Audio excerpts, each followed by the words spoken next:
Welcome everyone to the Weekly Slab number 8. We are on our 8th episode. It feels like we just started this thing yesterday, but here we are moving forward with more topics. And this week we are recording this thing on a Monday. So just know if you're out there listening to this right now, we're recording on Monday, which is way earlier than normal because this week, as you're listening to this right now, we'll be on our way back home from Kentucky and from Columbus, Ohio, as we went to visit Jimmy's shop and Ryan's shop. So Kentucky Roadshow and Card Collector 2. Very excited for that trip right now recording. By this point, we'll already have done the trip, so we'll have more recap coming in the following live stream. But super excited for this episode too, because in today's episode, we were talking about budget card buying at the beginning, and then we are moving into our Flip Quest 2022, giving our first update of the year on what we bought in the PWCC Weekly Auction number 1 on Sunday night. And then we're going to finish it off with a what's hot, what's not in the baseball card market, because Monday's YouTube live stream, if you're watching this on Thursday when the Weekly Slab releases, Monday's live stream, like 3 days ago, 4 days ago, that live stream covered the entire football market craze over the Sunday's games, the Bills, the Chiefs, all those different things. So go check that out if you want to listen to the football card market. But for today's what's hot, what's not, it'll be all in the baseball card market. And Nate, you did a lot of work for us on this episode, so I'm going to let you lead the way on these topics. I'm really excited to jump into the budget card buying because I know it's really important to you and I think really important to many people, because so many times we see massive sales and we love reporting on those massive sales. Like I say, it's exciting to talk about, but remember, barely anyone can buy those things. So let's talk about budget card buying today. Yeah, and you nailed it right on the head. I love it. In fact, I love it so much, it's almost hard for me to get out of that mindset. If you're like, Nate, go find me a nice baseball card, I'm like, yeah, nice baseball card. Ooh, $100, a little too expensive. Let's drop it down a little bit. So I love me some budget buying, and today, I tried to find some different scenarios where we can look at and say, you know what? So you can't afford a $200, Marcelo Meyer Bowman Chrome Sapphire. Well, you have other options under $100, or you can't afford $100. Well, there's other guys you can get for 50. You can't afford 50, you can start at 10. If you can't even afford $10, if you're a kid with $5, we even have options there that you can find guys. Now, the lower amount of money you get, obviously, the lot more risk you are taking on. And lower potential too on return, most likely. And lower potential. I mean, I have done better, like, ROI-wise with, like, 70-cent cards off of check out my cards. You get more if you buy a bunch of them and somebody buys a bunch of them from you. You can do better than buying one big card, but also there's a reason those cards are 70 cents, And so we've got a number of things to look at today where it's like, hey, there's a ton of ways, and Aaron knows this. I have learned this, and hopefully you guys have learned this. And if you haven't learned it, you're learning it now. There are a ton of ways to make money without being able to buy a $2,000 Joe Burrow or a $10,000 Patrick Mahomes or a $30,000 Steph Curry. Yeah, and I want to point out, Nate, I agree with what you just said there. But Nate said Marcelo Meyer, and a lot of people might say, well, who the heck is that guy if they ain't listening to Nate's digging corners on Bowman Draft?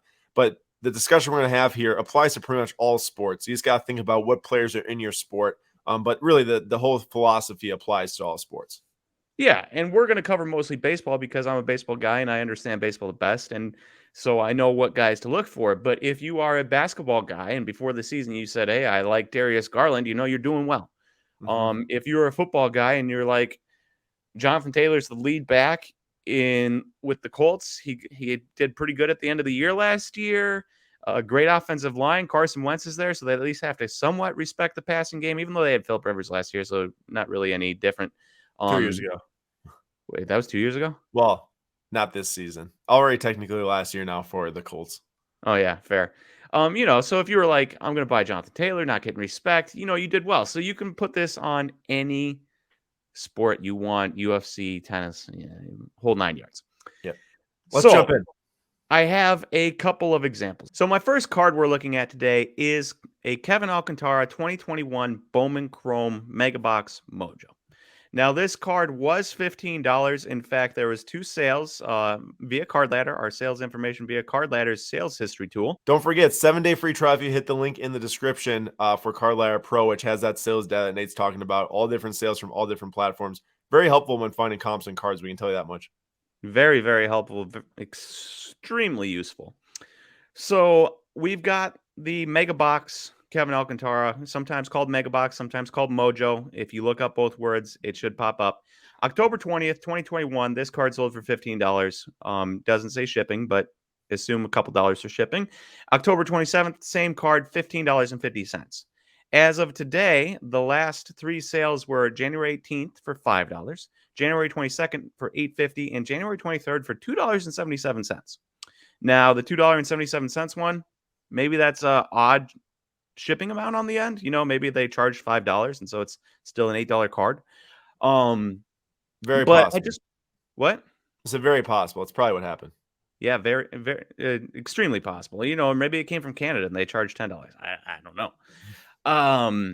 But why I wanted to highlight this is because I like Kelvin Alcantara. He's got power. He just got traded to the Cubs. He's one of their top prospects. He's not a top 100 prospect yet, but I expect him to get there. And he was at $15, and these are so cheap. It's pretty easy for these, as long as he stays hot next year as he did last year, to get back to $15 pretty easily. And so if you're looking at a card that was $15 and there's no real reason for it to have dropped outside of it being the off season, that says to me that can get back to $15. And so if you have, a $10 bill and you want to make $5 within the next probably 2 months, look at a Kevin Alcantara Mojo or, a similar ilk type of thing in your sport. I personally love Mojos. I like Kevin Alcantara, which is why he is here. Here's my question for you. Say I'm buying this Kevin Alcantara for $5. Let's say $3 on shipping, so $8. What do you think the odds are that this $8 card gets to $16 before a $100 Kevin Alcantara gets to $200? I'll agree with Nate. I mean, when you go on the card ladder and you sort the ladder by the highest ROI cards percent growth, let's say over like the quarter or the month, a lot of times you see the $1 to $5 raw cards because it's easy for those cards to go from X price to X price. Now, if you want to make $75 on a card quicker, it's probably better to buy the $100 card, even if the ROI is lower, but then you don't have to handle buying 20 and cards or selling whatever. 30 different cards. Yeah. It's a pain in the butt. You got to have the patience, or it's got to be on a website like Check Out My Cards, or PWCC, somebody that handles it for you, or in person buying and selling, or in person buying and selling. Yeah, it's more work. It's more work, but if you have the time, sometimes it's worthwhile going after the cheaper cards, getting a good price on it, and not overpaying. You could overpay for $100 Kevin Alcantara auto and feel pretty confident in it. You overpay for a Mega Box or Mojo, you're just throwing away money. Yeah, because every small dollar matters. Yep. I mean, not to say every small dollar doesn't matter when buying a $100 card, but it matters a lot less than when you're buying a $5 card, hoping you get $10. So that's our first example. Buying a card that has been higher, is lower because of the off season, and I fully expect that to get back to $15. My next example, we've got a 2021 certified Tom Brady Dark Horses pink, numbered to 199. And this sold January 9th. A certified is a lesser product. To put it nicely, a lesser product. And this is an insert. Like a random insert. A random insert from a lesser product, numbered to 199. Like, it's not a high numbered card. It's numbered to 199. And January 9th, one sold for $25, $30 with shipping. January 23rd, same card, SGC 10, sold for $85 with shipping. So, you had to grade it $30, but that's a $25 increase there after grading fees. Pretty good. Now, you will lose some of that in fees and shipping back from SGC. So you wouldn't want this to be the only card you're sending into SGC and stuff like that. A lot of times, specifically with these like random SGC graded cards, like I'd say this is pretty random. Putting it for like a buy it now of $100 with no offer might do you even better than trying to auction it off. There you someone go. walks upon the card that just wants the card and it's already graded, it's a 10. They'll probably hit that buy now for $100 versus trying to auction and getting 85. Obviously you wouldn't know that auction for 85 at the time you listed it, but just a recommendation. I've had pretty good success with that. The point for this one, not only that you can grade it for SGC for $30 and make some money off of it, and you're still under, you've put like 50, 60 bucks into this card. If you have 50, 60 bucks, you can get something like that. But more the point is that obviously you can't do this with everyone, but this is a random Tom Brady from his 19th season, a random insert that's numbered. You can find plenty of these cards lying around. You can probably go to shows and find plenty of these cards where people are just like, I got to move this. Now, can you do it with everyone? You're probably not going to be able to move a Drew Brees like this or a Aaron Rodgers. But you could move a Tom Brady. If you're in basketball, you could probably move a LeBron, find a certified LeBron dark horse numbered to 199. You probably make some good money on it. Find a Mike Trout tops numbered from 2021, tops chrome out of refract out of 499 or something of Mike Trout. There's possibilities there. And you obviously can't do it for everyone, but there's always ways to make money if you look hard enough. I would even argue that buying just desired rookies in general, like, yeah, you're trying to buy a Rodgers of this year card, it's not going to work. But instead of doing that, and you go and you find maybe a Burrow Chronicles rookie that's numbered or something, that would probably work out. There's potential that your trash $20 cards today, you wake up in 5 years and you have those trash Patrick Mahomes cards that nobody would have bought 5 years ago are now going for absurd amounts of money. Right. My next one is actually a one I did. And this is just a classic checkoutmycards.com flip. And I went real cheap. Everson Pereira, Bowman Prospect paper camo, 70 cents, and a Bowman Chrome base, same guy, 90 cents. I sold them for $1.61 and $2 respectively. Now that is not a ton of money. Not a ton of money at all.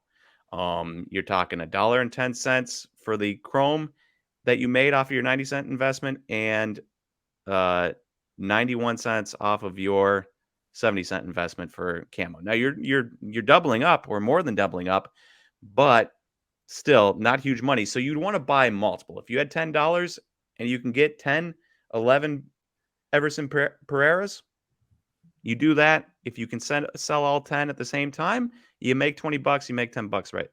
Sell it for 20 bucks, you make 10 bucks. I did that myself. I had $45. I put it all into Everson. I got a bunch of camo and base. I got some mojos and a blue mojo. I still have the blue mojo and the base mojos. And I sold all the camo paper and chrome base and got all my $45 back plus another like $5. And so that's an easy way for people that are on a budget. You have to find the right guy though. Like this was due diligence on my part on buying him. It wasn't just buying any random Joe Schmo and getting lucky with him playing well. But you can make good money. And in my case, I didn't technically make money, but I got 9 free mojos and a free blue mojo, number to 150. And then my last one, and this is, we've covered dollar cards, we've covered $5 cards, we've covered, $60 with grading fees. We're going a little bit higher and we're getting into like the $100 range here. And so Bobby Witt Jr., number 3 prospect overall in baseball, really, really good Royals prospect, absolute stud. His Bowman Chrome Sapphires, PSA 10, last auction was on January 16th for $1,275, which, Aaron, can you believe that? That's insane. A base Bowman Chrome Sapphire for $1,275 PSA 10. Absolutely bonkers. Yeah. Now, yeah? Very, very bonkers. Oh, it seemed like you wanted to say something more. No. I was just thinking like it's a lot of money. It's a lot of money for a base Sapphire. It's insane. It's insane. And that got me thinking, obviously there's not a Bobby Witt Jr. in this draft class. People will like Marcelo Meyer, the Red Sox number 4 overall pick and probably the best player in the draft, but he's not Bobby Witt Jr., at least not yet, and probably won't be. Bobby Witt has insane power out of shortstop. But it got me thinking about Jordan Lawler, 6th overall pick, Diamondbacks. I have a friend who's a prospect guy, who's told me that he actually likes Lawler more than Marcelo Meyer. He was the 6th overall prospect. He's going to stick at shortstop. Jordan Lawler is going to stick at shortstop, and he's got a pretty good bat. Is he going to be an all-star with the bat? Maybe not. But should he be an everyday regular shortstop? Yes. And so we're looking at a 2021 Bowman Draft Sapphire, which just came out. First sale date, according to Card Ladder, January 22nd, 2022, $65. Remind you, the Bobby Witt Jr. PSA 10 is $1,275. Now, you wouldn't go spend $100 to grade this, or if you're lucky and get picked for the $50 grading, you probably wouldn't spend $50 to get this graded. Though with maybe PSA. With PSA. Maybe you would. But if you can get this for 65 and that's the first sale, I mean, you might be able to get it cheaper a couple weeks from now. $50. You have to assume you could get it for cheaper. Normally, cards drop like 30-40% from the very first sale of release. There you go. So let's assume you can get it for $40. Within 3 weeks. 3 weeks, you wait, you hold off. $40. You should be able to still get some that can be graded because people are opening this stuff up and just selling stuff to make money back, chasing after those huge hits. If you can get this for $40 and you can grade it for 30 with SGC or 50 if you're lucky enough to get picked with PSA, you're under that $100 range. And there's huge potential. I mean, we're talking 6th overall pick. We're talking going to stick at shortstop, good quality defensive shortstop with interesting hit tools. Maybe not a swing that's geared for power, but if he makes a couple tweaks, could get into some power. He is a big-bodied shortstop. You know, you play $100 today, $90 today, $70 today, whatever it might be whenever you buy it. And I wouldn't be shocked if this is a $200, $300, $400 card within a year, you know? Graded or raw? Yeah, provided you get an SGC 10 or a PSA 10. Okay. I was going to say, pump the brakes a little bit, maybe in a raw card. Yeah. No, definitely not that price raw. You have to assume that they probably printed more this year than they did last year too, which is crazy to think given that last year Dominguez and Bobby Witt, but they probably did. One would imagine. I mean, when they were printing these, Topps probably thought they were going out of business or something and print money as that best is funny they to can. think about, right? Nate, does that wrap up your examples? Because I want to pull up one too. Yes, that is all my examples. Okay. I know it's baseball heavy, so forgive me, everyone that's into basketball. I didn't bring up any basketball at all, but I just wanted to show a bunch of examples where, hey, you can make money. And the Jordan Lawler is more of a hypothetical situation than proven ability to make money, but I really do believe that's a good avenue if you've got $50. Got you. Well, thanks, Nate, for sharing all that. I hope that people find value in that for sure. People do say you listen to Nate and sometimes it works out. They also say sometimes you listen to Nate, it doesn't work out. But I will say I have more experience of it working out than doesn't. A lot more experience. That's true. Occasionally I have my my terrible misses. Shout out Pete Alonso. Yes, but also who doesn't have misses? Everyone. That's true. Everyone that works in cards will miss from time to time. Cards and even sports for that matter, I'd say. Or the stock market or anything that you're trying to predict the future in. Agree with that 100%. So I pulled up as Nate was talking. I'm sure you guys saw or didn't see if you're listening on podcast. We're on Card Ladder Pro right now. PSA 10 of Devin Singletary, who plays for the Bills, who had some nice performances. He's quick, but keep in mind this is a player that just isn't that desirable in the card market. You know, running back, that's not a huge household name. The graph, you know, if you go back to August preseason, this thing's touching $43 and it drops very quickly to $20, even lower to $8.50. This might be one of those shipping situations, though. Generally, when you have the cards that are under $10 on Card Ladder, these are not including shipping prices. So you might assume $11.50 here or something like that. Either way, very small, very small. So this card bottomed out at $8.50 here on November 4th is what Card Ladder Pro says. And this thing has jumped up to around 30, dropped down to $8.50 on our sale. Might be another weird shipping thing. And then got all the way back up to 40, down to 20. And, you know, last sale on the 23rd, which is yesterday from the time we're recording on Monday, is $32.49 the day that the Bills lost to the Chiefs. Now, by no means are we saying to buy this card right now at all. We're not saying that in any slightest form. But if you find a card like this, if you have Card Ladder Pro, want to start the free trial, like I said, the link in the description, you can actually view the growth on the Pop Report from April 29th until today. It'll be like this going forward for the rest of the time because they started tracking Pop Report growth on April 29th. So we had 213 PSA 10s on April 29th, 2021. Very soon in November, there's 263, and now as of today, there's 275. But if you look from November until today, there's only been 12 added to the pop report of this card. Now, Devin Singletary, this would be a guy that people graded because grading was so cheap and they could throw anything they wanted to bulk submissions. At this point, I'm assuming a lot of bulk submissions have came back because, as you can see, this has very much so flatlined since November, the growth in the pop report. Is it going to grow much from here? Highly unlikely. The cards were $32.49. It makes absolutely 0 sense to send any of these in anymore. But the point is here is that a lot of these cards were graded at really high rates before, and a lot of them have already came back or are in the midst of coming back. And as you can see, when this thing bombs out around $10, if you're on a budget buyer and you're trying to do slabs, Nate talked a lot to raw cards, which I agree. There's a lot of options there, and especially given that you can grade on SGC, PSA, whatever it is. We've been having really nice success and experience with SGC. Obviously, one of our partners too, but don't make partnerships we don't believe in. I'll tell you that much. And this current, this specific slab, you could have tripled your money on. I'm not saying that Devin Singletary was the right move. All I'm saying is that players who you can maybe go and look and find players you like, young guys who have a chance to grow in the future, at least in their own sport and in their performance on the court or on the field, you got to determine that for yourself. If you buy the cards when they dip a ton because the pop report grew a lot, there's a very reasonable chance to make money on these cards.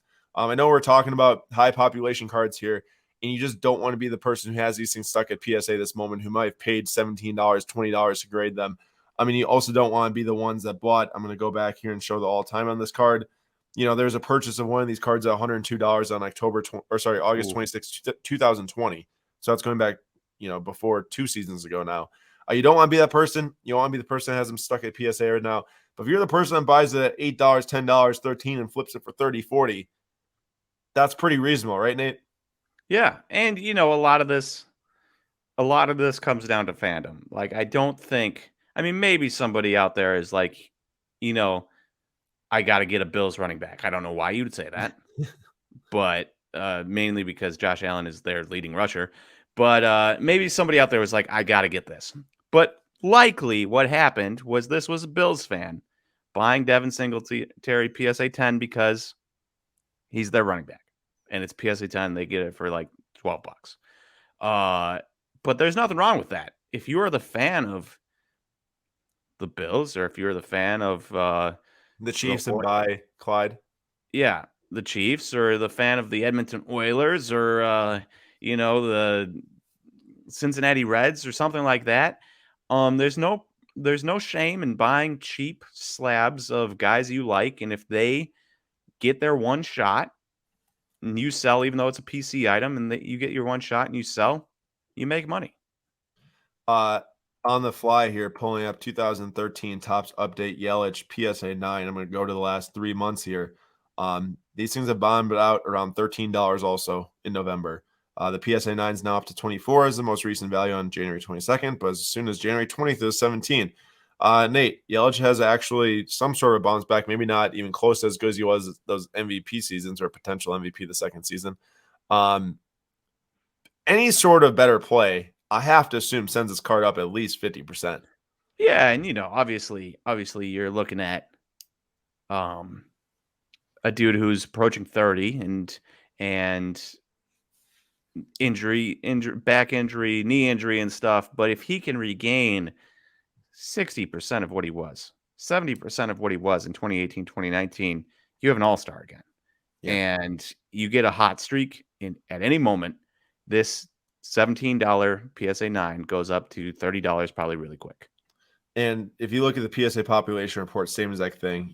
April 29th, there was 1,722 PSA 9s. You get to November, there's over 2,000. From November until today, there's like 20 that were added. Less supply coming back, less getting listed for sale because they have to sell to recoup their fees. That's the time you want to buy. No question about it. And, people do sell to recoup their fees. I have a bunch of Kyle Lewis and Gavin Lux's going to PWCC Premier Auction. Now, they're not Premier, Weekly Auction. Yeah, Premier. Your $11 card's going to make it a Premier, Nate? Yep. And for me, it's like, yes, I could wait. This is the type of card that he gets hot for a week. Healthy, number one. Kyle Lewis needs to be healthy. And then gets hot. yeah, you're looking at probably a $20, $25 card. Now, for me, I've got some nicer cards in my PSA submission. So instead of selling those to recoup my money, I'm going to sell the worst ones, recoup my money, and then from there hold on to the slightly nicer ones until the season starts, because I don't want to be sitting on, you know, negative $1,000 because of this PSA submission. Hey, can we So take a second? Can we take a second to look at this Kyle Lewis PSA 10 pop? so many.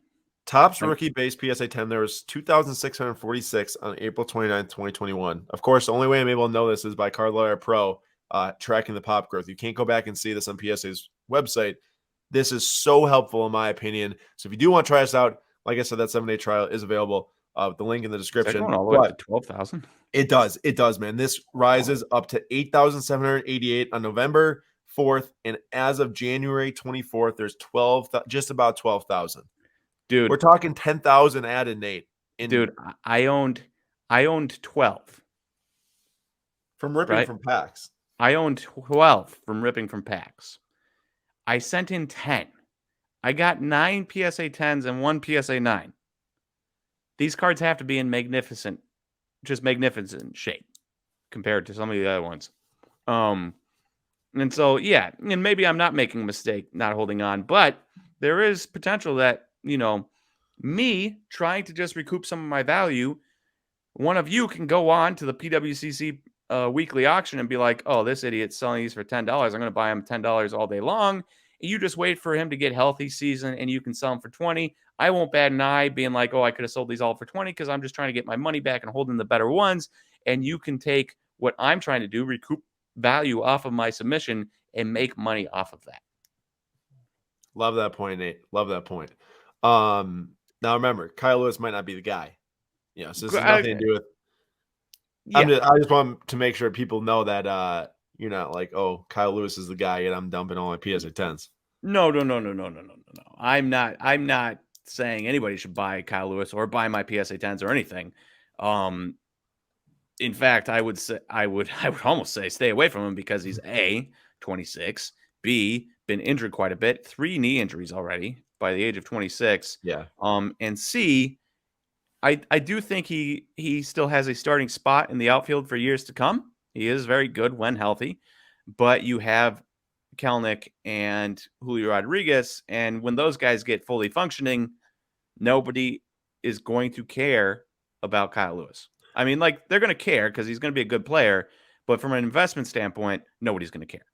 Nate, if you had one of the first few sales of this card as a PSA 10, you probably would have had to spend like, I don't know, $40, $50 a grade at the time back in 2020. $145 for the PSA 10. Now they're down at $10. They were between, I'm sure when you sent them, they were between 60 and 70. It made a lot of sense. Every card I sent in had to be above $50 for me to send it in for a PSA 10.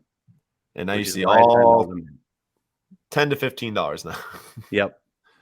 All right. You win some, you lose some. All right. Well, Nate, thanks so much for leading that budget card talk. I think it was a good discussion. No more than 20 seconds, Nate, but just one takeaway for people who just are like, hey, I need to sum up what you just talked about for the last like 25 minutes now. Okay. Do your due diligence on who you're buying if you're budget buying. And there's no shame in it. There's no shame. Do your due diligence, and there's levels you can go. You can do $2 level, you can do a $10 level, you can do a $50 level. There's no shame in it. If you need your start, it's a perfect way to start. I like it. A lot of times that start leads to much bigger cards in the future too.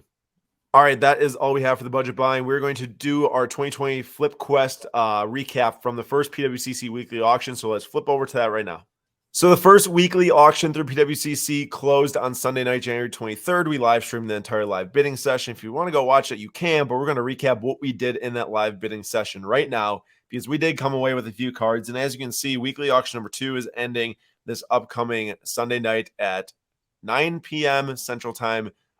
Extended bidding starts 10 p.m. Eastern Time, and we'll be live once again on Sunday night to live stream that. We really, it'd be cool if you all came because we do give away some cards each stream. So it'd be fun if you had to add into the discussion. And it's just a very fun time. It's sometimes a stressful time when you're placing a bunch of bids, but it really is some good interaction, I think. And as you can see, a bunch of Charizards are getting bids right now. So this auction is live. And weekly number 3 actually starts today when you're watching this weekly slab. So tonight you can place bids for the upcoming auction too. Now I want to go through here and I want to show you, I'm going to sort here by weekly auction 1. And I'm going to view the cards we won because we're going to recap what we bought and why. Some of them are for odd reasons because we bought 5 cards here. And the first card is the Jaylen Brown 2016 Prism Silver Rookie PSA 10. Now, people who are watching the stream live knew at the very beginning when I showed what we were the high bidder on, I said that this was an accident because it totally was. When I went and placed bids, I highly recommend this. I do this every single auction. Place all your bids you want within like the first 3 hours from the auction opening. So tonight at 7 p.m. Pacific time, 9 p.m. Central time, when the auction goes live, I recommend you go in there and place all your bids because you will get into each card at a very low value to where you can then qualify for the extended bidding. So on Sunday night, you can bid on any auction you want to that you're interested in, no matter the going price, because you might be able to find a steal then. If you don't bid on it and then it goes too high and then you don't remember to bid on for the extended bidding, you can't bid on it, and then you look at that card and you're like, well, it just sold way under what I would have paid, and you can't even win it because you're not qualified for extended bidding. Now, when I was doing that, this card, for some reason, whatever it was at like $400 and some within the first hour. I was in there very quick, and I placed a bid that was higher than the next one every single auction. I was checking like most of them. For some reason, I must have just skimmed over this one, didn't notice it, and the bid was at like $420, and I bid $430. Ended up winning it the entire 10 days. It didn't get another bid above our highest bid. I think I got like one bid to push up to 430, our highest bid, and we ended up winning it. Now, this isn't necessarily a bad thing because Jaylen Brown, Celtics could turn it around right now. This is about the going rate for the card right now. It was $1,000, a couple months ago, so it dipped a lot, and this could be considered a buy the dip if he does perform better. And the Celtics do make it in the playoffs and make even a little bit of noise with one playoff series win. On top of that, like Nate said in our live stream, he could get traded. Whenever players get traded, a lot of attention comes to our market, i.e., Cam Reddish. Jaylen Brown, significantly better player than Cam Reddish, so it could still work out there. And it wasn't too expensive. It should be mentioned. It should be mentioned that it's not like I heard anything about him getting traded. I'm just assuming if the Celtics decide that this Jason Tatum and Jaylen Brown pairing isn't working, that they're not going to trade Tatum. Yes. So that's where that comes from. I don't want anybody listening to this and saying, "Oh, there's Nate said that there's a possibility that Jaylen Brown gets traded." No, I didn't hear anything. It's just logic. Nor should you stock up on the cards for that reason too, because there is no rumblings at all. But like Nate said, speculation, and it just adds into, I guess, making us feel better about this purchase. Although we're still going to follow through and pay for it. I'm not mad about just a little caught off guard when you're not trying to win something for that much than you do, even though it's not overpaying, which is fine. Grabbed a Karl-Anthony Towns Galactic PSA 9. I mean, $70 for a second-year Galactic super short print just seems really cheap. And I feel like if there's any attention to the Wolves in the playoffs this year, it'll work out. They're 8th spot team right now. Exactly. So you never know what goes on there. And then this one I'm extremely excited about, actually, which I was a little bit less excited about because we did end up winning the Jaylen Brown, but it's a Jason Tatum 2017 Panini Opulence 2-color patch auto numbered out 79 PSA 8, the true RPA from Opulence, which is a very expensive set. Got it for $1,260. Now, there's none that are graded higher than this. PSA 8 is the highest grade. And the reason why I'm so excited about this card is because there was a PSA Authentic that's sold by eBay, a 1-color patch. It sold for like $1,150, right around there. So to pay not that much over it for a 2-color patch, PSA 8 graded, the highest graded card, seems really good to me because a lot of people really shy away from authentically graded cards because it generally means that they're lower than an 8. I would say that's kind of like the rule of thumb. Like, I'm totally cool with having a patch autograph slab as an 8. That actually seems really good to me. So excited about this one, to say the least. We ended up giving away this Jaren Jackson Jr. PSA 10 the night of the stream. That was cool. That someone won that. And then the last one, this was one of my favorites, is a Steven Stamkos SP Authentic Future Watch rookie auto, numbered out of 999 SGC 910. Guy for a little bit over the last Raw comp, and he's playing super well this year. And the Lightning, I'm sure, are going to make waves in the playoffs. Let's hope this year again. And I just feel like that for the higher or the more sought after hockey cards, I just feel like the more steam's going to come their way. And we want to, or at least I want to pick up a really good one of a good player who has had some injury history in the past, but he's played a lot this season. He's played really well. So fingers crossed that he keeps playing, because I think that'll help too. If you can switch the injury narrative, it should help. So hopefully Fernando Tatis, another guy too, plays like a full season. I know Stamkos is much older than Tatis, but just similar feeling to me. And Nate, there's no baseball here, but like I said in the stream, I really did want to find some baseball because I feel like before the lockout, hopefully is resolved and the season approaches, that we can have a couple more baseball cards in the stash in the Flip Quest 2022. But we were not able to get any, and not because I didn't want to, but because just they're selling for so much. They were really selling for a lot. PSA 10 Dominguez autos were over like $1,900. I think Bowman Chrome base. We were Bobby looking Witt at Speckle that. over 4,000.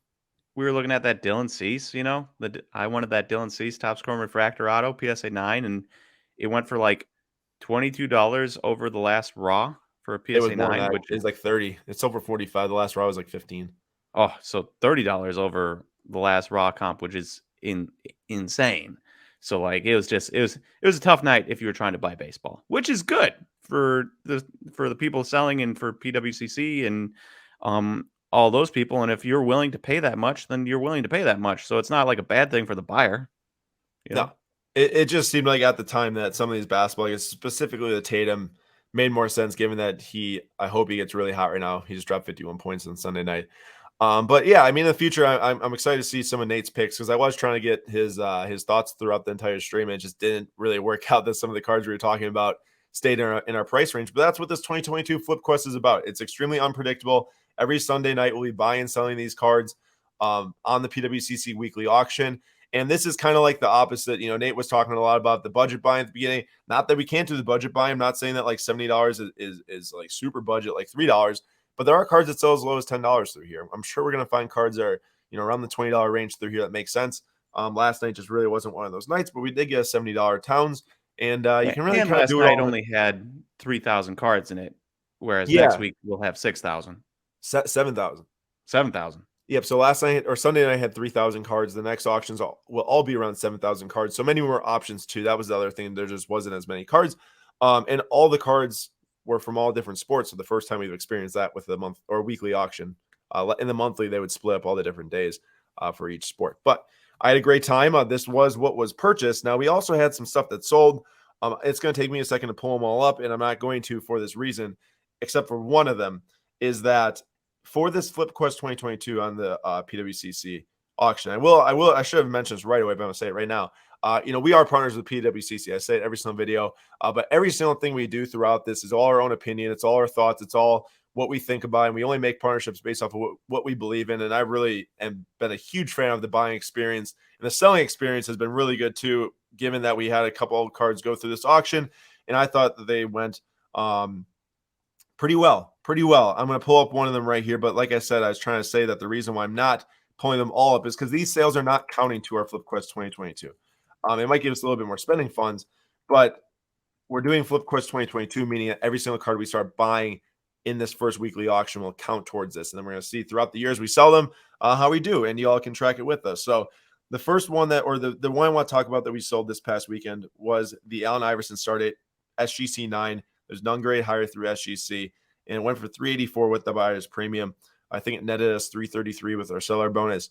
And I bought this one for around like 150 raw in Vegas. The card showed graded for $30 with SGC. That's like 180 into 333 is amazing. $150 in profit. These type of cards, and I think are going to do really well this year for people that want to spend between $20 and $150 to grade with SGC to then maybe sell through a PWCC like this, because you get these things that just aren't yes, there are copies available of Allen Iverson Start Date. Is there 18,000? No.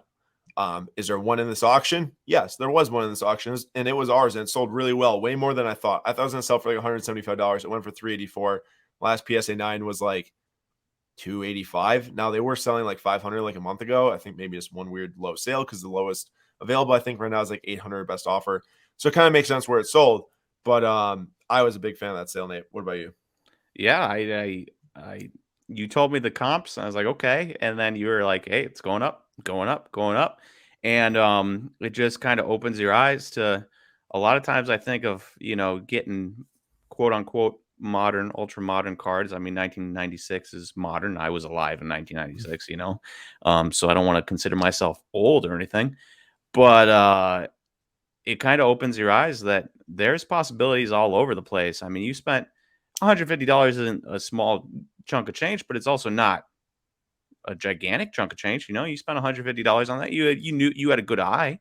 Mhm. You knew it would grade pretty well. Like, you're not going to go in there and spend $150 if you think it's going to get an SGC 5. No, I thought it was actually getting a 9.5, and I was really excited about it. But even a 9, I mean, I was kind of hoping the 9.5 would sell for like 400. So can't be Yep. that mad. So there's opportunities everywhere, and if you use the right platforms like Aaron did, he went to a show, he found the card, he bought it, he graded it with SGC because you can get it graded cheap, $30. He got And a decent, quick turnaround time too. It came back in like a month. yeah, quick turnaround time, got a decent grade on it, and then sent it into PWCC. They put it in his vault. He puts it up for auction. They do all the work. They get it sold, and then they put the money into his account. And people who wanted it, and they're looking for an Allen Iverson star date on PWCC on this very night. There's only one. So it's great. He did it right all the way around. Good partners, whole 9 yards. Worked really well. Yeah, and I want to point that out too, is that we do have a few partnerships, being SGC and PWCC. And I literally, or we made those partnerships because we physically believe in them. And as shown here, it worked out. Is it going to work out every time? No. We sold a couple cards that we lost money on. Was it SGC's fault? Not really. The player like Lamar Jackson's cards have just plummeted since he got injured and the Ravens missed the playoffs. Did it grade a 9.5 like I was hoping for? No, it graded a 9. So, you lose money on some, you do really well on others like the AI. It's a fun game. It's a very fun game. It feels like that we can kind of get back to that. Obviously, like waiting a year for a submission at PSA. Does it feel like you're playing a game? No, it feels like you're playing a waiting game at that point versus an actual game. And it's not fun. Not to say that, I grade high-end cards to a PSA. I've also graded high-end cards at SGC. It really just matters on what you feel is right given the turnaround time when you want to sell. To recap the auction really quick from last Sunday, we talked a lot about the sales values on Monday night's live stream a couple days ago, so go watch that if you want to. But overall, it seemed like a lot of people were bidding. A lot of cards sold really well. Really excited for the upcoming auctions. And we're going to point out one card each we're excited for Sunday's auction upcoming on the 30th? Sunday the 30th. Extended bidding starting at 9 p.m. Central Time. So, Nate, you go first. Tell us what your favorite card is in this auction and why. Well, you don't have to scroll very far, because if you watched the playoff game Sunday night, you watched Josh Allen and Patrick Mahomes absolutely duel each other. Josh Allen deserved to at least get one shot at winning that game in overtime. He didn't get it, but Josh Allen is the guy in optic gold. Now, I don't believe in the gold craze for an 18th year Tom Brady, but I do really like golds and optic golds, prism golds of rookies. And this Josh Allen optic gold auto is absolutely beautiful. I am very curious to see what it goes for, because obviously they're out of the playoffs, but he played his heart out in 2 games. He was absolutely dominant.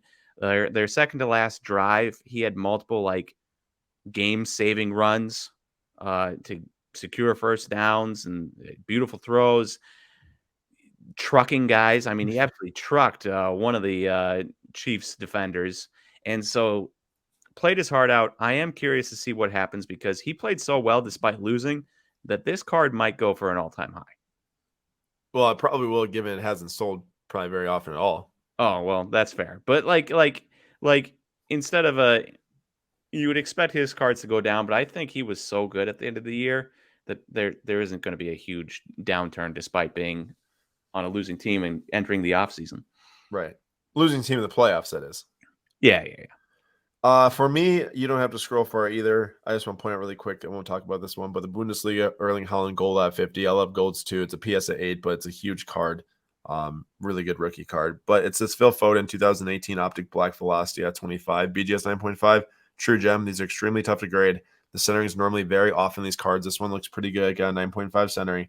Currently at 1,875. I feel like some people kind of forgot about Foden, given you got the Bellingham craze and the Holland craze and other players like that. But Foden's still, one of the best youngsters in the world, and it's a very rare card. He does not have many rookie cards, and I think that this card is going to sell extremely well. Would I like to get it? Yes. Will we be able to get it? I doubt it. It's probably going to go for very expensive, but I just want to say congrats to the seller who's selling that, because when you do get a high-end rookie in this auction, I feel low numbered like this Foden or that Josh Allen, they just sell so well. They just sell so well, really. People are here on PWCC weekly auction to spend money. That was clear last night. Even something like a speckled Bobby Witt off 299 PSA 10 close for $4,000 after buyer's premium. So Gotta expect some high-end sales going to come out of this. Obviously, like I said, though, there's cards for everyone in here. There's cards as low as $10 in this auction right now. We're going to definitely try to mix it in and get some $10, $20 cards in there to make sure that we are covering all aspects of the market, like we just talked about today with the budget buying. So we good to do that too with this Flip Quest 2022. But make sure to tune in Sunday, January 30th at 9 p.m. Central Time, 10 p.m. Eastern Time on our YouTube channel to watch us live bid on the PWCC weekly auction number 2. All right, so let's move on. End our episode with a quick who's hot, who's not, and who's hot of the week is Luis Robert. We are doing a baseball version this week. Luis Robert, so we're looking at his 2020 Topps short print BGS 9.5, and we're looking at a 6-month chart here, and it has gone up 21% in the last 6 months. Started at $192 and is up to $232. Now, obviously, he hasn't played, but he dominated. He got injured at the start of the season. He came back from injury and hit 350 with a 389 on base, a 622 slugging, which was good for over 1,000 OPS, and had 12 home runs in that time. He was absolutely dominant, but people weren't really paying attention. They weren't buying Luis Robert at the time, and I think that's finally corrected itself. Luis Robert is hot, and most of his cards are going up, including his Topps gold number to 2020. I was looking at a number of them earlier this winter in November, early December time period when they were under $100, $90 range, $85 range, and now they're all over $100 all day long.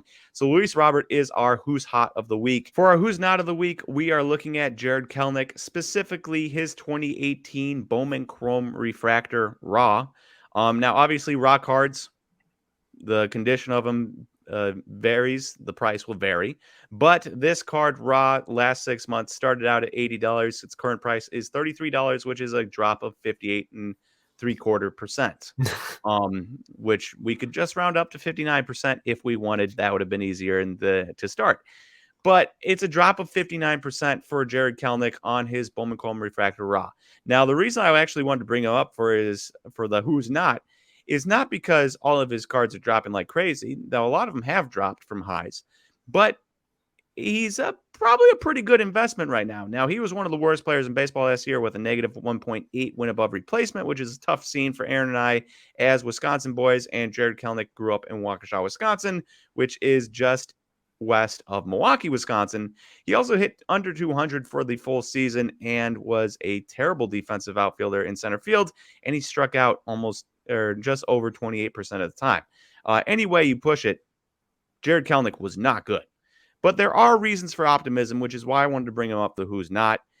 He did walk almost 10% of the time, Aaron, which is a really good indicator. And hopefully he can bring his strikeout rate down while keeping that walk rate up. That's a nice little floor for him. He did hit 14 home runs in 377 plate appearances, which if he's leading off, he's a 25 home run guy, even in his worst year, if he got, 660 plate appearances, 700 plate appearances. He also, in September and October, hit 248 average with a 331 on base and a 524 slugging, which is really good. That is an 850 OPS for a dude who struggled so bad and his season numbers were atrocious. But an 850 OPS for a 20-year-old kid, 21-year-old kid, however old he is, for Jarred Kelenic, that's really nice to see. He lowered his ground ball percentage and raised his fly ball percentage as the months went on, and increased his hard hit percentage as the months went on. So while it's super risky basing your investment off of 1 month, this 1 month being September, there are signs that he could have been figuring it out, and if he'd gotten more time, his season numbers would have looked better. And so for me, I'm excited that Jarred Kelenic is the who's not, because I do think there are good buy low opportunities for a dude who was figuring it out, and hopefully he's figuring it out, makes more contact, walks the same amount, hits more fly balls, and moves from center field to a corner outfield. If Kyle Lewis is healthy, that will negate the negative defensive value and could make a very positive player that you can get cheap right now. So that's our who's not of the week, Jarred Kelenic. That concludes the Weekly Slab number 8. Thank you all so much for coming and watching today's show. We hope you had a great time and got a lot of value out of the budget corner talk in the beginning, and have a fun time seeing what our thought processes with the weekly auction number 1 through PWCC. And look out for weekly auction number 2, like I said, ending this upcoming Sunday. There's a link in the description of this video as well to bid on that auction. So if you want, you can click that to get over there. And I do thank you all for coming to another episode. We will be back next week Thursday at 6 p.m. Eastern time to drop a new episode, number 9. Don't forget, we are in Kentucky and Columbus this week. So this episode was recorded on Monday the 24th. So if some of the sales data seems a couple days out of date, that is exactly why. And look out on Instagram for some fun stuff we're going to share about our trip. It's going to be a great time. Very excited about that. I'm going to see Jimmy, his Kentucky Roadshow shop in Kentucky, and also their new member of the team, Tracy Hackler, and also Jimbo of the team. Great guy. And then going to see Ryan and his team in Columbus at Card Collector 2 shop over there. So very excited about that. Nate, thanks for coming to another episode. Everyone, thanks so much for watching, and we will see you all next week.